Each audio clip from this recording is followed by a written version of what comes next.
श्री सीताराम। हर हर महादेव। शिखा अवस्थी के चैनल में आप सभी का स्वागत है। मैं हूं शिखा अवस्थी।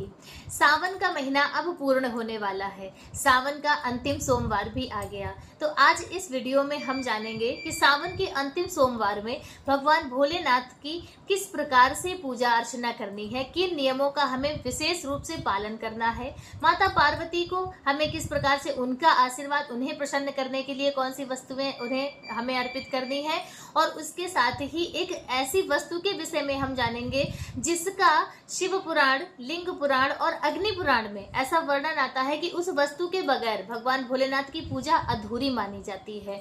और उस वस्तु का यदि आप अपनी पूजा सामग्री में शामिल करते हैं तो जो भी आपसे पूजा में अपराध बन जाते हैं या जो भी वस्तुएं, जो भी त्रुटियां हो जाती हैं, उन्हें सभी भगवान भोलेनाथ उन्हें क्षमा करके आपको आपकी पूजा का पूर्ण फल प्राप्त कराते हैं।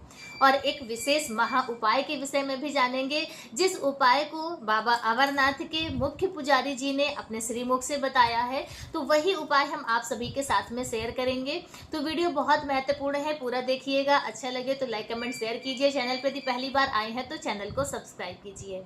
देखिए, सावन सोमवार वाले दिन आपको सुबह सवेरे जल्दी स्नान आदि करना है। स्नान आदि करने के बाद फिर आपको अपनी पूजा की थाली लगानी है।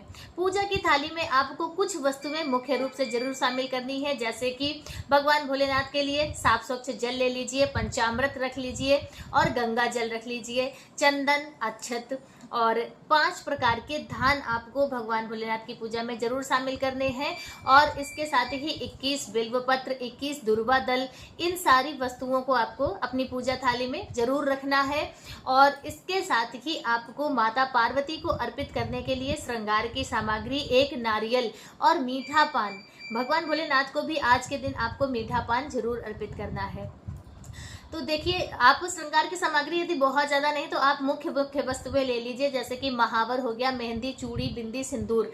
इन्हीं वस्तुओं को आप लेकर एक लाल चुनरी पर रखकर माता को अर्पित कीजिए। हो सके तो आप यदि यथाशक्ति है तो आप साड़ी भी माता को अर्पित कर सकते हैं। और एक नारियल के साथ में आज के दिन आपको माता पार्वती पर अर्पित करके उनसे प्रार्थना करनी है और अखंड सौभाग्यवती होने का आशीर्वाद प्राप्त करना है। देखिए, ये जो सुहागी की सामग्री है ये सभी कोई चढ़ा सकता है। ऐसा नहीं कि सिर्फ सुहागिन महिलाएं ही चढ़ाएंगी, इन्हें पुरुष भाई भी चढ़ा सकते हैं, बच्चे और कुंवारी कन्याएं भी चढ़ा सकती हैं। माता पार्वती पर आपको इन वस्तुओं को जरूर अर्पित करना है। अर्पित करने के लिए अपनी पूजा में जरूर शामिल करना है।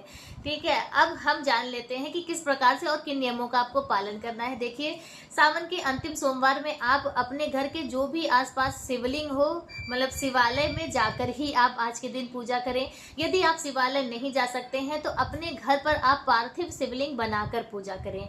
यदि आप पार्थिव शिवलिंग भी नहीं बना सकते तो किसी भी गमले में आप सिर्फ शिवलिंग बनाकर उसमें पूजा अर्चना करें। आज के दिन शिवलिंग की पूजा जरूर करें। बहुत ज्यादा पुण्यों की प्राप्ति होती है और बहुत ही उत्तम माना जाता है। यदि आपके घर में नर्मदेश्वर हैं तो फिर आप उन्हें स्थापित करके अच्छे से उनका अभिषेक करें।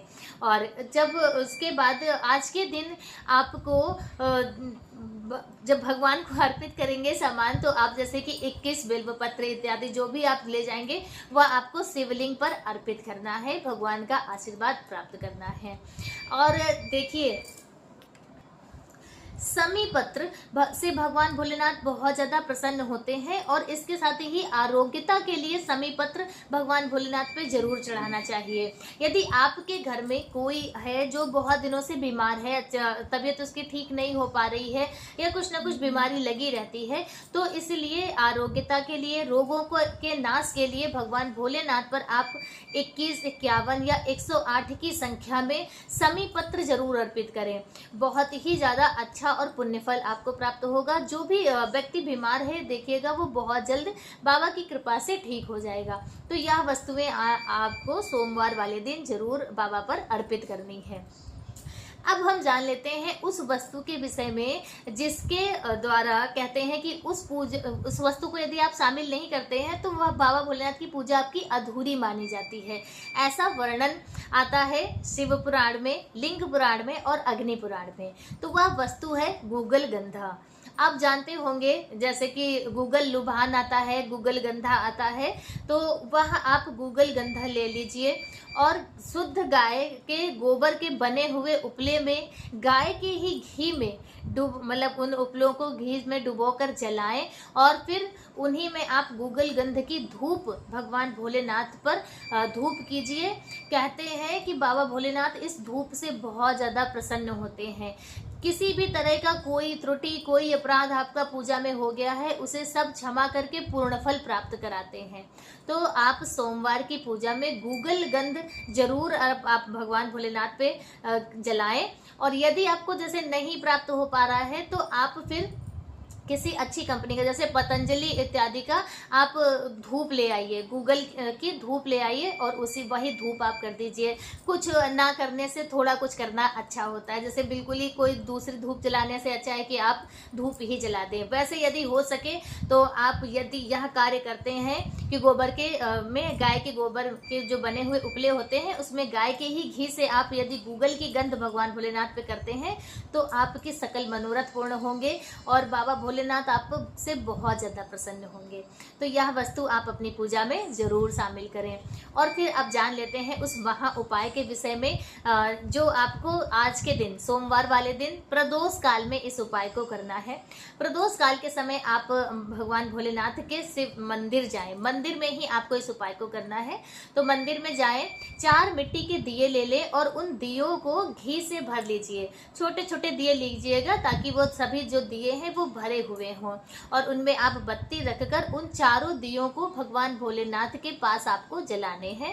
इन्हें दीप दान करना है और उन दियों को जलाकर भगवान भोलेनाथ से अपनी मनोकामना बोलिए, उन्हें प्रणाम कीजिए, उनकी स्तुति आदि कीजिए और भगवान भोलेनाथ के पास जो नंदी बाबा विराजमान होंगे उनके कान में आपको वही अपनी विशेष मंगल कामना बोलनी है। ऐसा जरूर है, मतलब तय है कि आपकी वह मंगल कामना बाबा भोलेनाथ बहुत जल्द पूर्ण करेंगे।